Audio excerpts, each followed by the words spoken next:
Dubai is building an airport 5 times the size of the one that's been the world's busiest airport to build it. Dubai is scaling its construction workforce from 9,000 people today to a projected 120,000 at peak. More people than the population of some entire cities, all working one site, in the middle of the desert.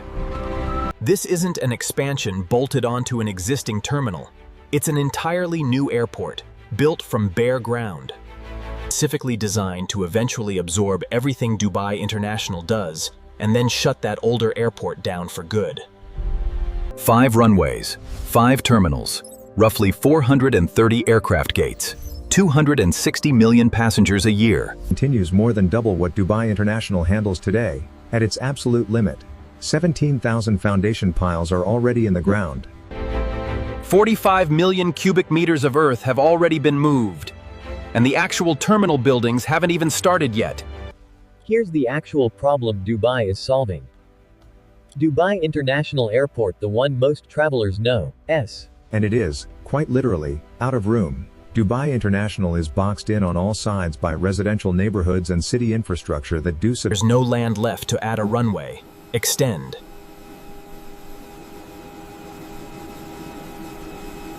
Its layout was designed decades ago, long before anyone expected Dubai to become one of the busiest connection points in global aviation. By some projections, the airport could hit its absolute. And that's a serious problem, because Dubai's entire economic model leans on aviation, working at full capacity. Tourism, trade, logistics, and Emirates' entire hub-and-spoke airline network all assume passenger numbers keep climbing, not stalling, because there's nowhere left to park another plane. So this was never really a question of whether Dubai did look at expanding Dubai.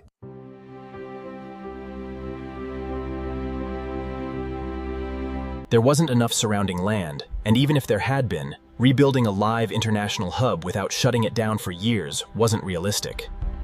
You can't pause the world's busiest airport just to renovate it.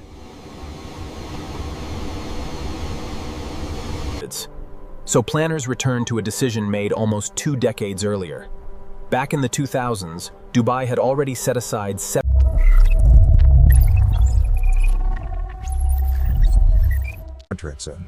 A modest version of Al Maktoum International opened there in 2010, mostly handling cargo flights, with a small passenger terminal. For over a decade, it stayed relatively quiet, a cargo hub, a general aviation base, a backup runway that most travelers never saw.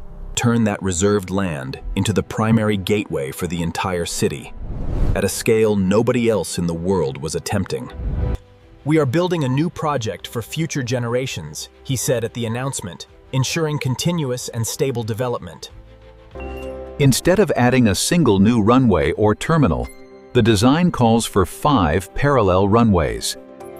2 full passenger terminals spread across 7 aircraft concourses, and roughly 430 aircraft stands, built with enough surrounding land from day one to keep expanding for decades without ever running into the same. Dubai Airport's CEO Paul Griffiths put the ambition simply: the goal is an airport experience that's not just pleasant, but world-class. Designed around passengers first, not Tupen-Seinben.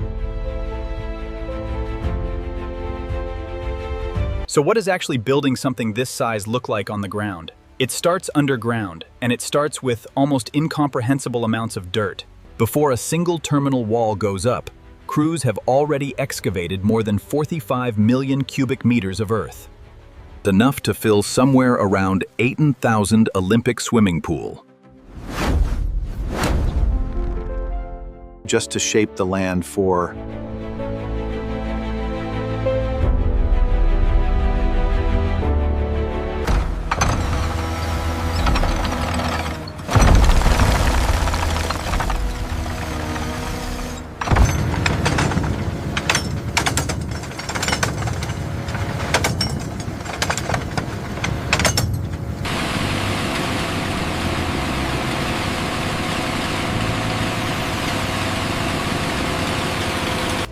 This vast expanse of concrete represents the first phase of the ambitious Desert Mesa project.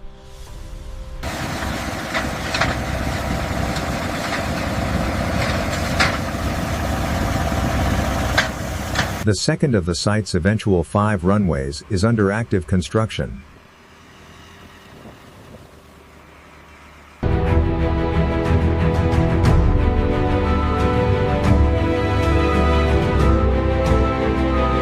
The original runway, inherited from the smaller cargo foe. None of this is the part of an airport that end.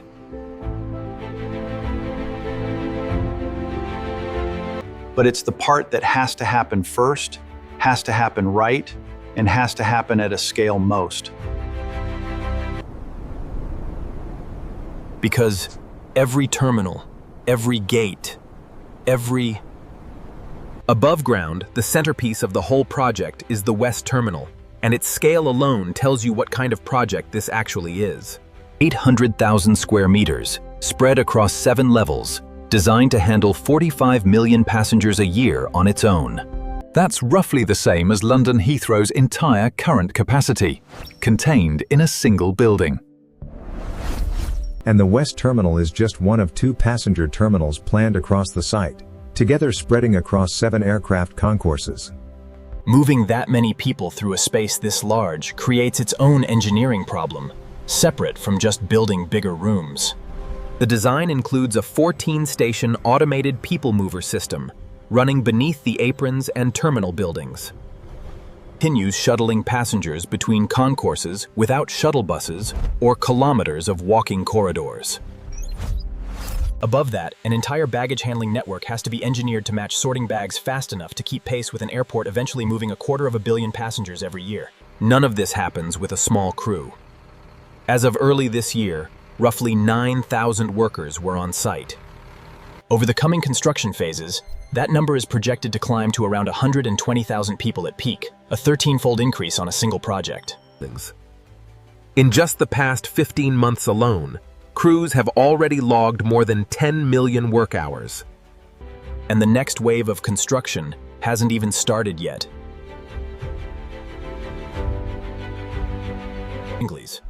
By the end of this year, Dubai's Aviation Authority plans to award more than $15 billion in new contracts, covering the West Terminal superstructure. Bids for those superstructure packages closed at the end of March this year.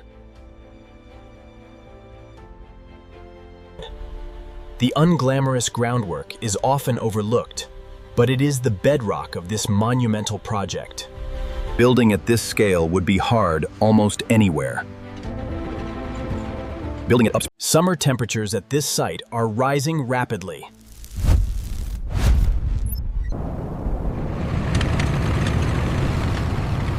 Concrete itself behaves differently in extreme heat. It cures faster than engineers want, which can weaken the final structure if it isn't managed carefully. So, specialized cooling and mixing techniques are standard on site, not optional extras.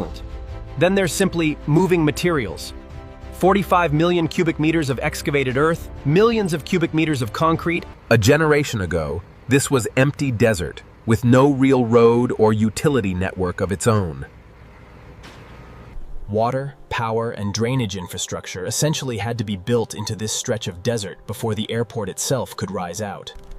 It's the kind of engineering problem that never appears in a press release about passenger numbers or runway counts. But without solving it first, none of the more impressive-sounding numbers would be possible at all. So where does that leave the project today, in the middle of 2026? The second runway is under active construction. Enabling and site preparation works for the terminal buildings are more than 17,000. As you can see, the foundation and runway icons are now solid, indicating completion. The terminal superstructure remains pending, awaiting final approval. We need to verify these structural loads against the updated seismic code. The revision on page 12 addresses that specifically.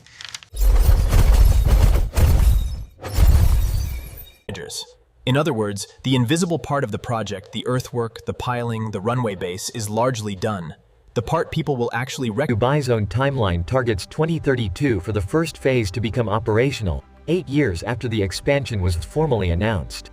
And roughly 22 years after the very first version of this airport opened for cargo flights, back in 2010, a project that has already spanned 3 different economic cycles and is now entering its most intensive construction phase yet. It's designed to fully absorb everything the older airport does, with all operations scheduled to transfer here within roughly a decade of.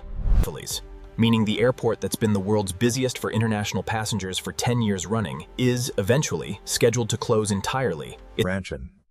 A calm authoritative male documentary narrator continues. Emirates, the airline that built its entire global hub. 260 million passengers a year is difficult to put into perspective. It's more people passing through a single airport annually than the current population of most countries on Earth. 12 million tons of cargo a year, on top of that, would make it one of the largest freight hubs on the planet in its own right. And unlike Dubai International, which ran physically out of room to grow, Al Maktoum is being built with 5 runways and enormous reserved land specifically so it never hits that. It isn't just aviation infrastructure sized for the Dubai of 2032. It's sized for whatever Dubai and built into empty desert, precisely, because empty desert was the one thing this project could never run out of. If you want to keep watching stories like this engineering that's actually happening right now, not just this channel covers exactly that, how the impossible sounding stuff actually gets built, one piece at a time.